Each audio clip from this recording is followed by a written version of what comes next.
Um, but it was, at that time, I'd been based at the Grand Canyon at the bottom for 4 months, and then I got shifted to the rim because the work pretty much slows down in the winter and you don't need as many staff down there managing the campgrounds and stuff.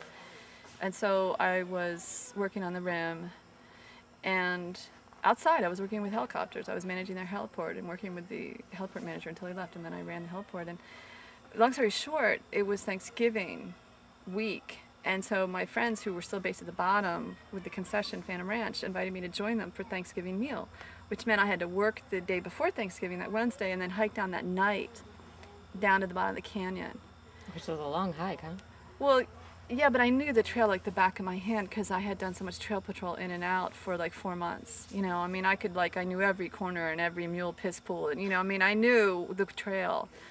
And so, and all I needed was a day pack because I could just throw, my nightgown or nightshirt, and I had like a couple cans of, I don't know, sweet potatoes. That was the dish I was going to make. And so a friend of mine dropped me off at the trailhead around, I don't know what time it was, 5:30 or so, and it was November, so it gets dark. And so I basically hiked down in the dark. And I had a flashlight, but I don't think I used it really. And it was the most amazing experience because the canyon at night is very different than the canyon at day. The shadows and the energy of the whole area shifts because of the change in lighting and the temperatures drop. And it was cool. It was November.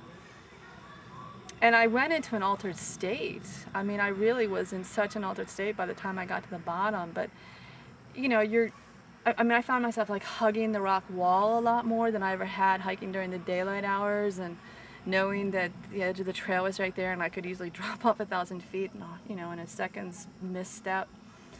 But I kind of like took in this sense of the age of the canyon and how amazingly old it is. Although some of the creationists might disagree with that. They think it was formed in like 100 years or whatever. I'm not sure what their theories are, but I don't necessarily agree with them.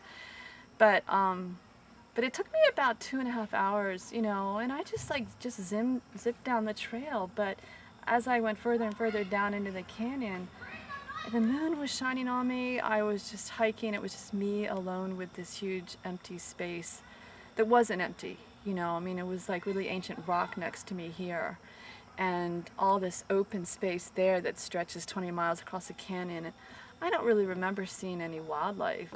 I mean, this was back in '82 that I did this, but I remember getting to the bottom of the canyon and crossing over the bridge over the Colorado River as you go then to Phantom Ranch, which you go down the trail on the other side of the bridge up Bright Angel Canyon. And it was just, I was like high. I was just completely like high. Like breathing in this ancientness. Whereas during daylight hours when I was doing trail patrol, which is really the only time I hiked in and out that trail, I was always like trail patrol.